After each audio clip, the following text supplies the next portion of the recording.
Ambassador Doan Park stood at the window of his small office on Station 12. He watched the stars. He had watched them for 40 years now. 40 years of meetings. 40 years of being ignored.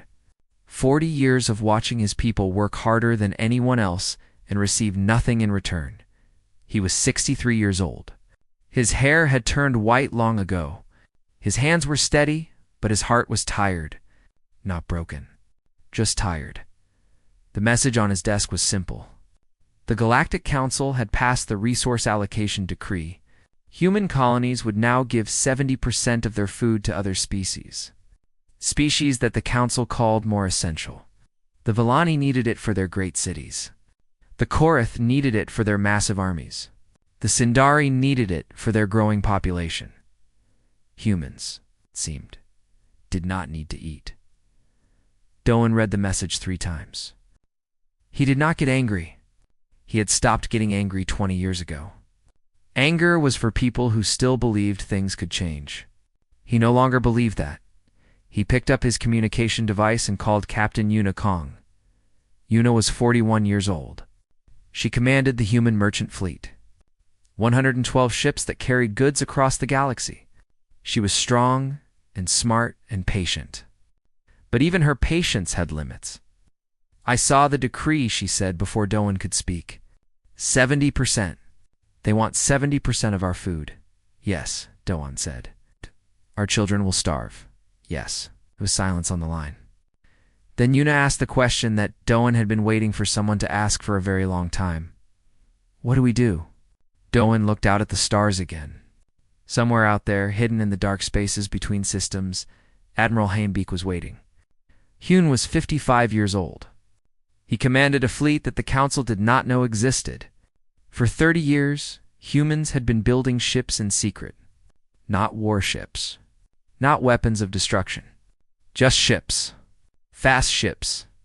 Strong ships. Ships that could carry people far away from here. We leave, Doan said simply. The council chamber was enormous. It was built to make visitors feel small. The ceiling was so high that clouds sometimes formed inside. The walls were covered with gold and precious stones. Representatives from 112 species sat in their assigned places. Humans sat in the back. They had always sat in the back. High Speaker Torvin of the Villani stood at the center platform. He was tall and beautiful, with silver skin and eyes like purple gems. His people had ruled the council for 800 years. They believed they would rule for 800 more. The resource allocation decree is now law, Torvin announced. His voice echoed through the chamber. All species will contribute according to their abilities and receive according to their importance. Some representatives cheered. Others stayed silent. The Korath delegation, massive creatures covered in thick brown scales, nodded with approval. Fleet Marshal Gren, their leader, smiled with all 3 rows of his teeth. Only one representative stood up in disagreement. Doan. Park walked slowly to the speaking platform. He was small compared to most species in the room. His simple gray suit looked plain against the colorful robes of other ambassadors. But he walked with dignity. He had always walked with dignity, even when others laughed. The human delegation wishes to make a statement, he said. Torvin looked down at him with mild curiosity, like a man looking at an insect that had crawled onto his dinner table. You may speak, Torvin said. Briefly, Doan nodded. He looked around the chamber. He saw faces that had ignored him for decades. He saw species that had used human engineers to build their cities, human doctors to cure their sick, human workers to maintain their ships. And he saw that none of them understood what was about to happen. For 300 years, Doan began, humanity has served this council. We have asked for little. We have received less. We have built your stations. We have healed your wounded. We have carried your goods across the stars. We have done the work that no one else wanted to do. He paused. The chamber was quiet now. Some representatives looked confused. They had never heard a human speak for so long. We did this because we believed in cooperation. We believed that one day we would be seen as equals. We believed that our service would be recognized. We were wrong. Torvin frowned. Ambassador, If this is about the decree, it is not about the decree, Doan interrupted. His voice was calm. The decree is simply the final proof of what we already knew. You do not see us as partners. You see us as servants. And we have decided that we will no longer serve. Fleet Marshal Gren laughed. It was a deep, rumbling sound.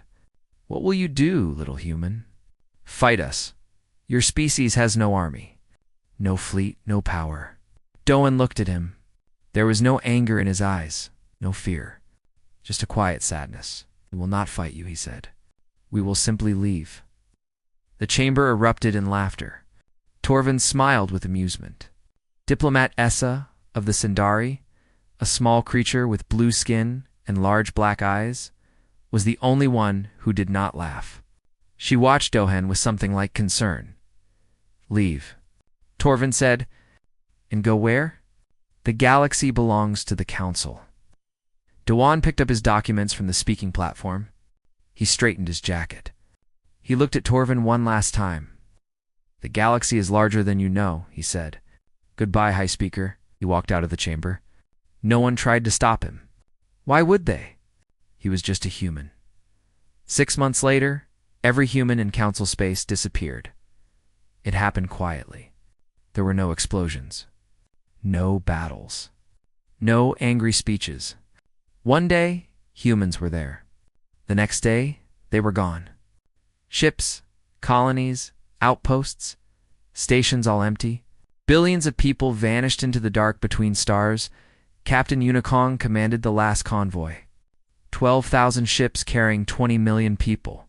They traveled through routes that no Council map showed. They went to places that no Council probe had ever reached. On the bridge of her flagship, the quiet dawn, Una watched Council's space shrank behind her. Beside her stood Admiral Hyenbeak, finally able to show his face after 30 years of hiding. Do you think they understand yet? Una asked. Hoon shook his head. Not yet, but they will, Una nodded. She thought about her grandmother, who had worked 8-hour days in a Villani factory.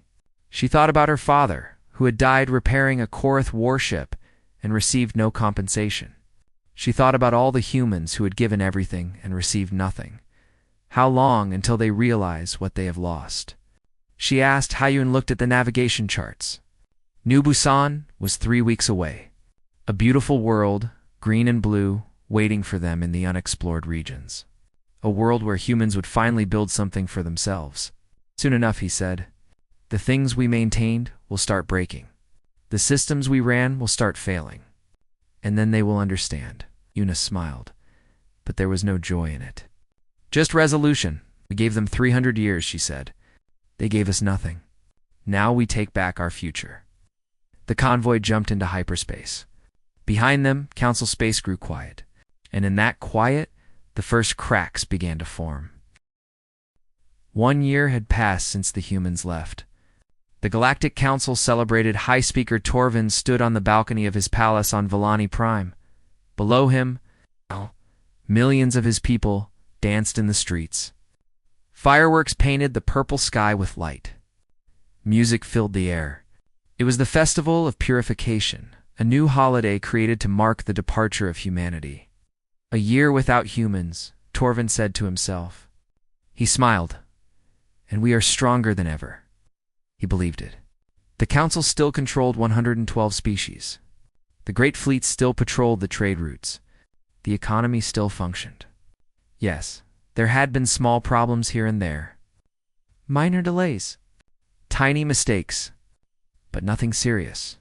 Nothing that proved the humans had mattered. Torvin returned to his throne room. His advisors waited for him with reports and requests. He listened to them with half attention. His mind was already planning next year's festival. Perhaps they would build a monument, a great statue showing the Council rising above the small, worthless humans who had dared to walk away far across the galaxy on the Korath homeworld. Fleet Marshal Gren was not celebrating. He stood in the engine room of his personal warship, the Crushing Fist. 3 engineers worked around him, their massive clawed hands covered in grease and burns. They had been working for 16 hours.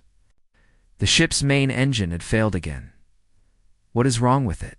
Gren demanded. The chief engineer, a young Korath named Voss, looked at him with tired eyes. The quantum stabilizers are out of alignment. We do not have the tools to fix them properly. Then get the tools. We cannot, Fleet Marshal. The tools were human-made. The factories that built them are empty now. Gren felt his anger rising. He grabbed Voss by the neck and lifted him off the ground. Are you telling me that my warship depends on human technology? Voss struggled to breathe. Not just yours, Fleet Marshal. All our warships. The quantum core design was created by human engineers 60 years ago. We use it because it works better than anything we can build. Gren threw him against the wall. Voss collapsed in a heap but did not cry out. He had expected this reaction. Find another solution, Gren ordered. I do not care how. Just fix my ship. He stormed out of the engine room. But as he walked through the corridors of his mighty warship, he noticed things he had never noticed before. The lights flickered occasionally. The air recyclers made strange noises. The automatic doors opened a second slower than they should. Small things. Tiny problems. But they had not been there a year ago. On Station 12, where Ambassador Doan had once worked, Diplomat Essa of the Sindari sat in her office, surrounded by reports. She was the youngest diplomat in Sindari history. She had earned her position through intelligence and hard work. And right now, her intelligence was telling her something that no one else wanted to hear. The council was in trouble. She had spent the past month studying the numbers. Trade shipments were arriving late. Medical supplies were running low on 17 different worlds. Communication networks were experiencing unexplained failures. And everywhere she looked, she found the same cause. Humans. Humans had been translators between species, whose languages were too different to understand directly. Without them, negotiations took 3 times longer. Humans had been medics in the emergency stations along trade routes. Without them, injured travelers died waiting for help that came too late. Humans had been maintenance workers on the great stations and starports. Without them, systems broke down, and no one knew how to repair them. Essa created a report. She filled it with data and evidence. She requested a meeting with High Speaker Torvin.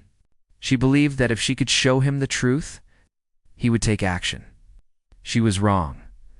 Torvin received her in his throne room 3 weeks later. He sat on his golden chair, surrounded by advisors and servants. Essa stood before him, small and blue and determined. High Speaker, she began, I've discovered a serious problem. The departure of humanity has created weaknesses in our infrastructure that we did not expect. Torvin raised one silver eyebrow. Weaknesses? What weaknesses? Essa activated her datapad. Numbers and charts appeared in the air between them. In the past year, trade efficiency has dropped by 12%. Medical response times have increased by 34%. System failures on major stations have tripled. And you blame the humans for this? I do not blame them, High Speaker. I am simply observing cause and effect. The humans performed many essential functions. Without them, those functions are not being performed. One of Torvan's advisors laughed. Diplomat Essa, you give the humans too much credit. They were simple creatures, workers and servants. We can easily replace them, can we? Essa asked. In the past year, how many Villani have volunteered to maintain sewage systems? How many Korath have trained as emergency medics?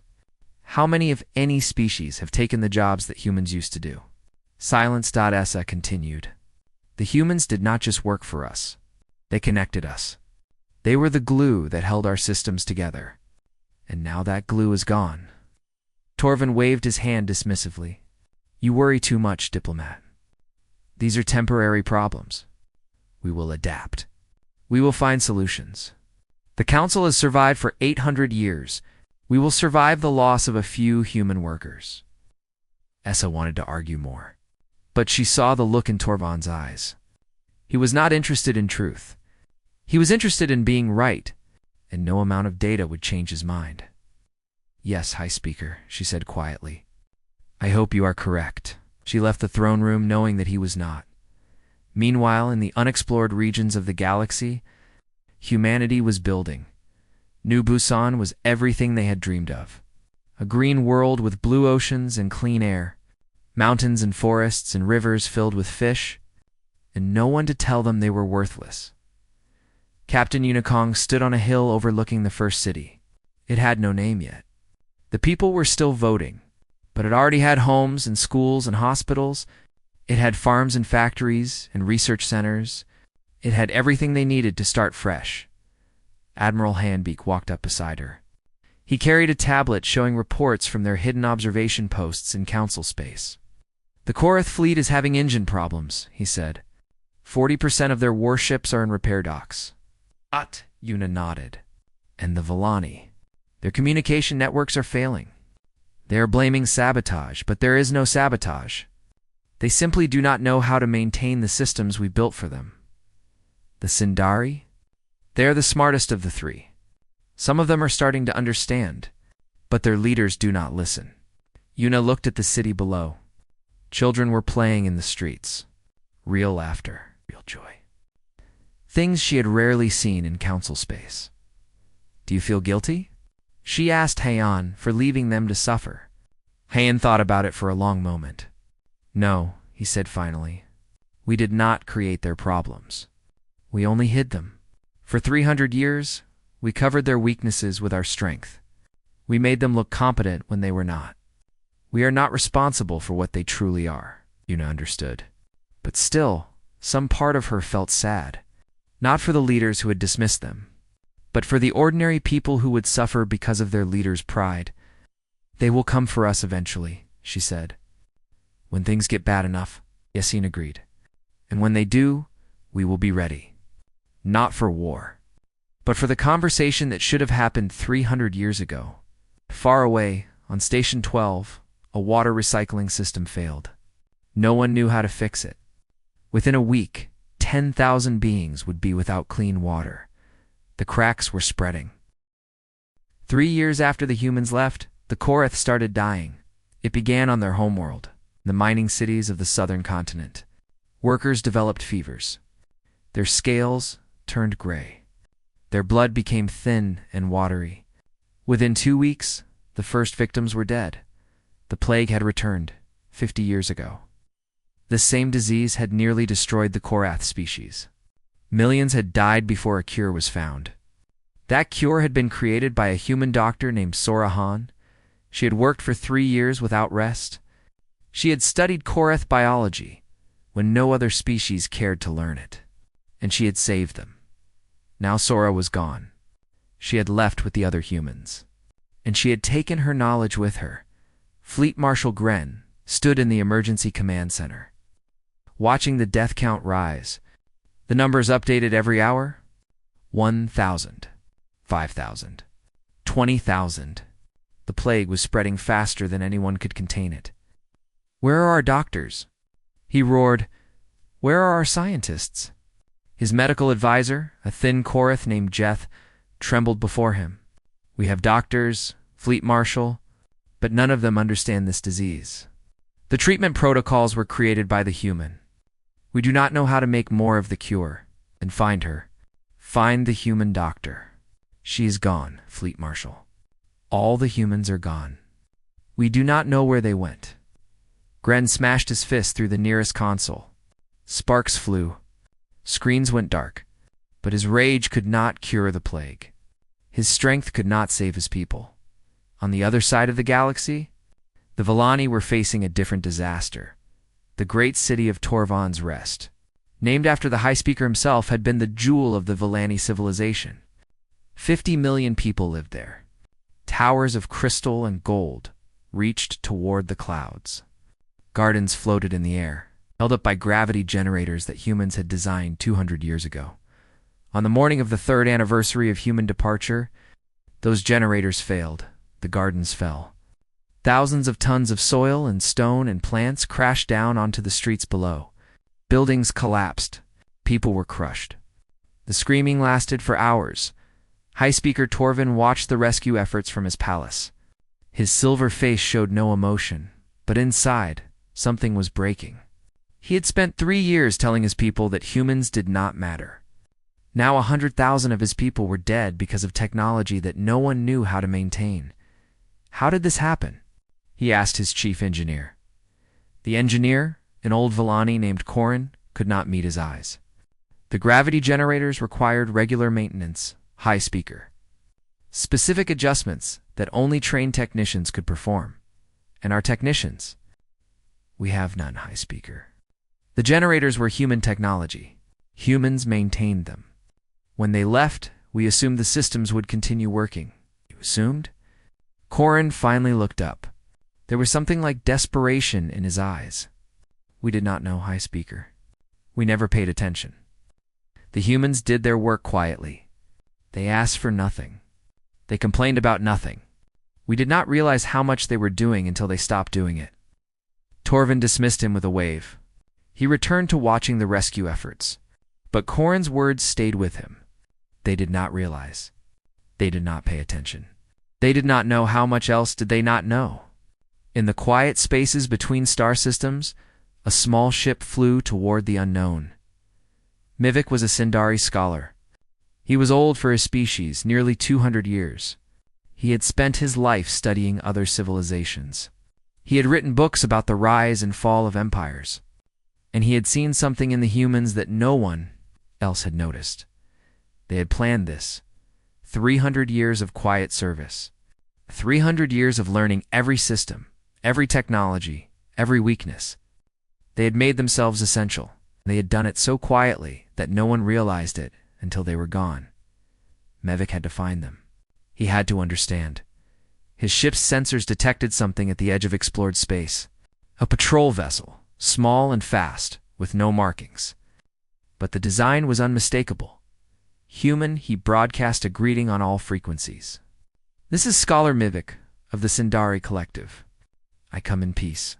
I wish only to talk. For a long moment, there was no response. Then a voice came through his speakers. A woman's voice, calm and professional. Sindari vessel, you are entering restricted space. State your purpose. I wish to speak with your leaders. I wish to understand why you left. And I wish to ask for your help. Another pause. Then hold your position. We are sending a shuttle. An hour later, Mivik sat in a small meeting room on a human station. Across from him sat a human woman in a military uniform. Her name tag read, Commander Yoonji Choi. Was perhaps 40 years old, with short black hair and steady eyes. You want our help? She said. It was not a question. Yes, the Koroth plague has returned. Without the cure, millions will die. I know about the plague. We have been monitoring council space. Vivek leaned forward. Then you know how serious this is. You have the cure. You have Dr. Sorahan? You could save them. Commander Yoonji studied him for a long moment. Her expression revealed nothing. Do you know what my grandmother did? She asked. She worked in a Villani textile factory. 16 hours a day, 7 days a week. She made beautiful fabrics that Villani nobles wore to their parties. She was paid barely enough to eat. Mivik said nothing. When she got sick, the factory replaced her. No compensation. No medical care. No thank you for 20 years of service. She died in a human charity hospital, cared for by other humans who had been thrown away just like her. I am sorry for your loss. But the people dying now, did my grandmother matter to them? Yoonji interrupted. Did any human matter? We spent 300 years serving the council. We built their stations. We healed their sick. We maintained their ships. And how were we repaid? With contempt? With dismissal? With the resource allocation decree that would have starved our children? Mivik tried to find words, but Yoonji continued. You did not want us. You laughed when we left. High Speaker Torvin called it a purification. Fleet Marshal Gren celebrated in the streets. You held festivals to mark the day we disappeared. I did not celebrate, Mivik said quietly. I was the only one who warned them. Yoonji nodded slowly. I know. We have been watching. That is why I am speaking to you at all. She stood up and walked to the window. Outside, stars filled the darkness. We are not going to help the Koroth, she said. We are not going to fix the Villani systems. We are not going to save the Council from itself. You're condemning millions to death. Yunji turned to face him. No, we are simply not saving them. There is a difference. We did not create the plague. We did not break the gravity generators. We did not cause any of the problems that the Council is facing. We just stopped preventing them. She walked to the door. You may stay here tonight. Tomorrow, you will be escorted back to Council space. And what message should I bring to my people? Yunji paused at the door. For the first time, something like sadness crossed her face. Tell them the truth, she said. Tell them that actions have consequences. Tell them that you cannot spend 300 years treating people like they are worthless and then expect them to save you when things go wrong. She left. Mivik sat alone in the meeting room for a long time. When he returned to the Sindari homeworld a month later, he brought no cure. No help, no hope. He brought only the truth. And the truth was that humans were not coming back. 5 years after the humans left, the great powers went to war. It started with blame. The Korath blamed the Villani for driving away the humans. The Villani blamed the Korath for being too weak to survive without them. The Sindari blamed both for ignoring the warnings. And in the shadows, old hatreds that had been buried for centuries rose to the surface. Warlord Drask was a Korath, commander who had watched his family die from the plague, his wife, his 3 children, his elderly parents, all gone in a single terrible month. The official cure had come too late and worked poorly, a weak imitation of what Dr. Sora Han had created 50 years ago. Drask stood over the graves of his family and made a decision. Someone would pay. He gathered other survivors, Korath, who had lost loved ones. Korath, who were angry and broken and looking for someone to hurt. Within a year, he commanded a fleet of 200 warships and 1 million soldiers. The Villani did this, he told them. They drove away the humans with their arrogance. They refused to share the resources that could have saved us. They sat in their crystal towers and watched us die. It was not entirely true, but it was true enough for people who needed someone to blame. The first attack came on a Villani colony world called Bright Garden. It was a peaceful place, known for its flowers and its artists. It had no military value, but it was beautiful, and Drask wanted to destroy something beautiful. His fleet burned the planet in 6 hours, 12 million dead. Centuries of art and culture turned to ash. High Speaker Torvin responded with rage. He assembled the Villani Grand Fleet, 500 of the most powerful warships in the galaxy. He broadcast a message to all Korath worlds. You have chosen war. You will receive it. The galaxy burned. Battles erupted across 1,000 star systems. Planets fell. Stations exploded. Ships died by the thousands. The trade routes that had connected civilizations for centuries were now filled with wreckage and radiation. The Sindari tried to stay neutral. They offered to mediate. They begged both sides to talk, but no one was listening anymore. When a Sindari diplomatic ship was accidentally destroyed by Korath missiles, their neutrality ended. They joined the war on the Villani side, not out of alliance, but out of survival. 3 great powers, 3 massive fleets, 3 species that had once ruled the galaxy together, now trying to destroy each other. On New Busan, Admiral Hanbeak watched the war from a distance. The human observation posts sent regular reports, ship movements, casualty counts, territory changes. It was like watching a building collapse in slow motion. Every day, the destruction grew worse. They are killing billions, said Captain Unicong. She stood beside him in the command center, her face pale. Entire worlds are being wiped out. Yes, Hyun said. Can we do nothing? Hyun turned to look at her.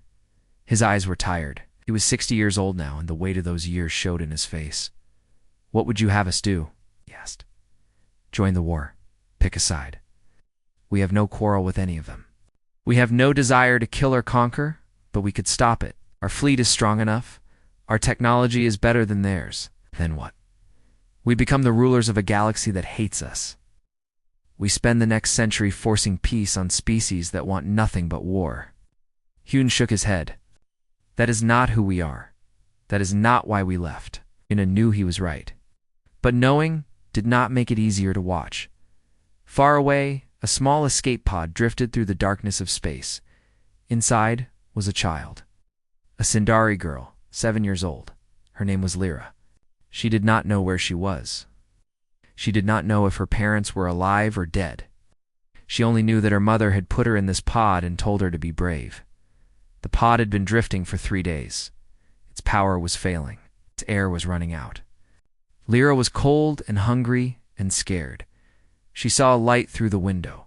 A ship, larger than any she had ever seen, human design.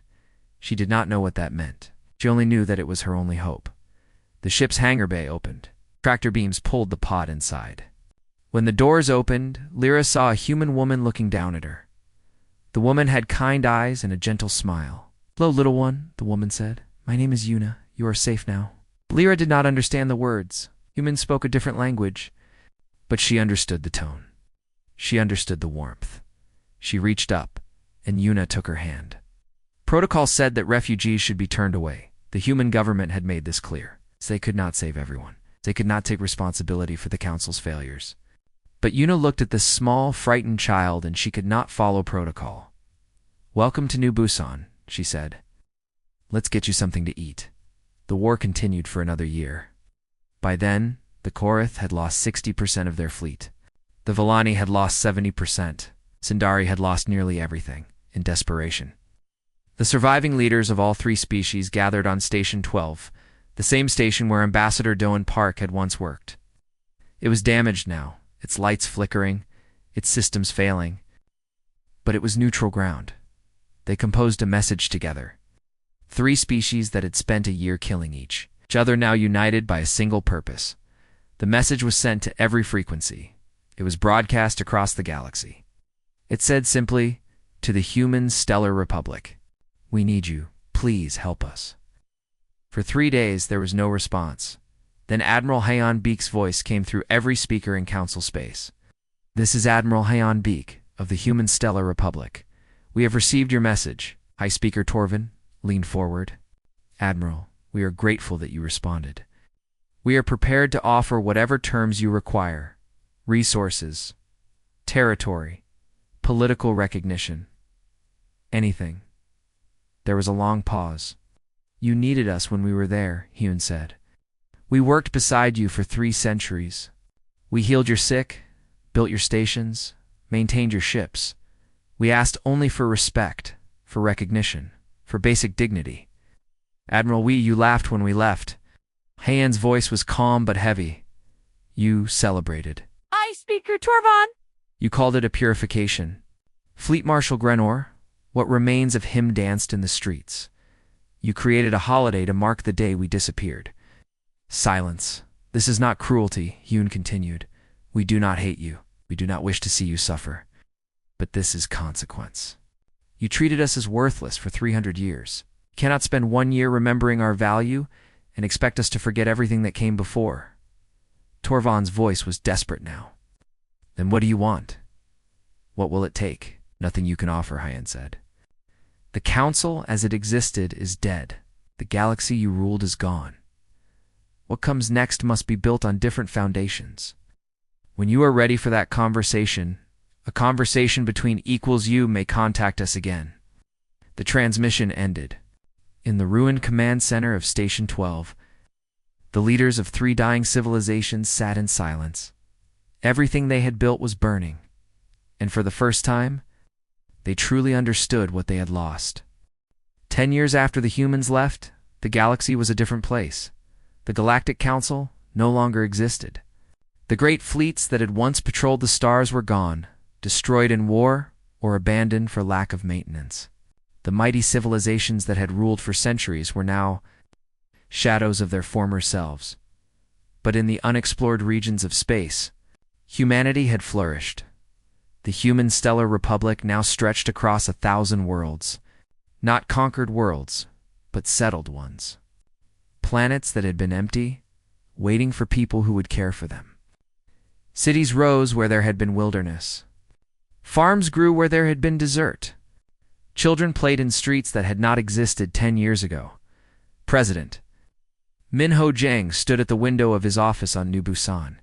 The capital city finally named, Hope's Landing spread out below him.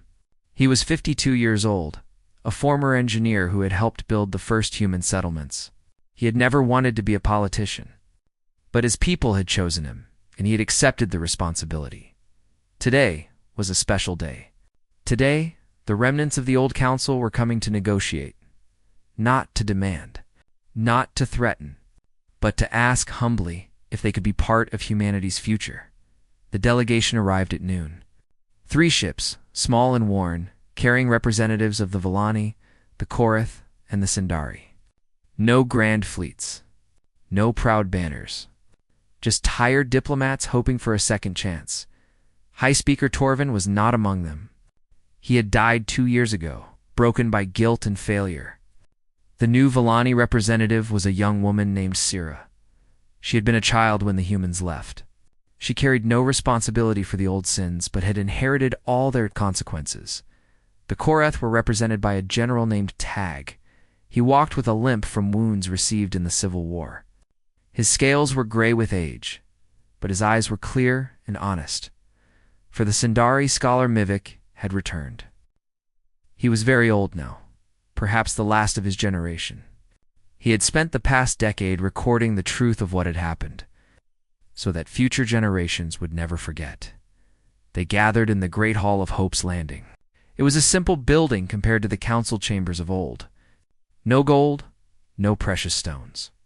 Just clean walls and comfortable seats and large windows that let in the sunlight. President Minho welcomed them with a handshake, a human custom that the aliens had learned to appreciate. "Thank you for coming," he said. "I know the journey was not easy." Sira bowed her head. "We are grateful to be received. We know we have no right to ask for anything." Minho gestured for them to sit. "Let us not speak of rights. Let us speak of the future." The negotiations lasted 3 days. There were no tricks, no hidden agendas, no attempts to gain advantage. The remnants of the old powers had nothing left to bargain with. They could only offer what they truly had, their willingness to start again. President Minho laid out his terms. They were simple: equality for all species, contribution according to ability, no hierarchies based on age or power or history. Every world would have a voice. Every people would have dignity. "We do not wish to rule you," Minho said. "We do not wish to punish you. We only wish to build a galaxy where what happened before can never happen again." General Tag spoke for the Korath. "My people have learned humility through suffering. We accept your terms. We will work beside you, not above you or below you." Skalamivik spoke for the Sindari. "We warned the council, and they did not listen. Perhaps that gives us some small credit. But credit is not what we seek. We seek only a place in the future you are building." Sira spoke for the Villani. "My predecessor once laughed at your ambassador. He celebrated your departure. I cannot undo those wrongs. I can only promise that I will never repeat them." Minho nodded. "Then let us sign the treaty. Let us begin again." In the gallery above, 2 people watched the ceremony. Ambassador Doan Park was 83 years old. His hair was white. His hands trembled slightly, but his eyes were sharp and his heart was full. Beside him sat a young woman of 17. Her skin was blue. Her eyes were large and black. She was Sindari by birth, but human by upbringing. Lyra had grown up on New Busan, Captain. Unanao Admiral Unahad raised her as a daughter. She had learned human language, human customs, human values. She had also learned her own history, the story of the species that had abandoned her. "Are you nervous?" Doan asked her. Lyra smiled. "A little. I have never spoken in front of so many people." "You will do well. You always do." Below, President Minho called for the final part of the ceremony. "A special speaker," he said. "Someone who represented the bridge between past and future." Lyra walked down to the speaking platform. The delegates watched her with curious eyes. They saw a Sindari girl in human clothes. They did not yet understand what she represented. She stood before them, small and young and somehow very brave. I was 7 years old when the war began, she said. My parents put me in an escape pod. They told me to be brave. I drifted alone for 3 days, waiting to die. The hall was silent. A human ship found me. Captain Unikong brought me aboard. Protocol said she should turn me away. The humans were not accepting refugees. They had every right to refuse me. She paused. Her eyes found Yuna in the audience. The Admiral smiled at her, eyes bright with pride. But she did not refuse me. She took my hand. She gave me food. She gave me a home. She gave me a family. Lyra's voice grew stronger. She did not save me because I was useful. She did not save me because I could give her something. She saved me because I was alone, because I was afraid, because helping me was the right thing to do. She looked at the delegates, at Syrah, who was crying quietly, at General Tag, who stared at the floor, at Scholar Mivik, who nodded slowly. That is the difference, Lyra said. That is what the old council never understood. Value is not about what someone can do for you. It is about who they are. Every person matters. Every life has worth, not because of their species or their power or their importance, but because they exist. She stepped back from the platform. The applause began slowly, then grew until it filled the hall.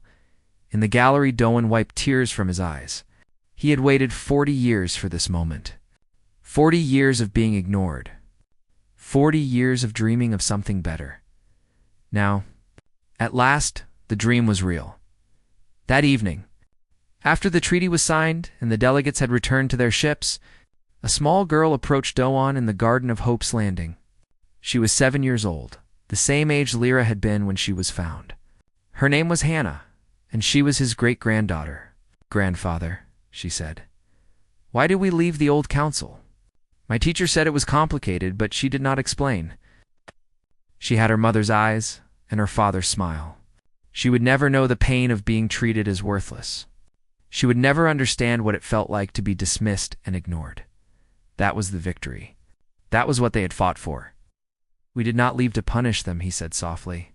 We left to become who we were supposed to be. What happened to them? They did to themselves. Hannah thought about this for a moment. But we are helping them now, right? Yes, we are, because it is the right thing to do. Doan smiled. Yes, little one, because it is the right thing to do, Anna nodded, satisfied. She took his hand and led him back toward the house, where the rest of the family was waiting. Above them, the stars shone bright and clean. 1,000 human worlds spread across the galaxy. And on those worlds, people of every species were learning to live. Together, as equals, not as masters and servants, not as powerful and weak, but as neighbors, as partners. As family, the humans had left quietly, and in the silence they left behind, they had built something better.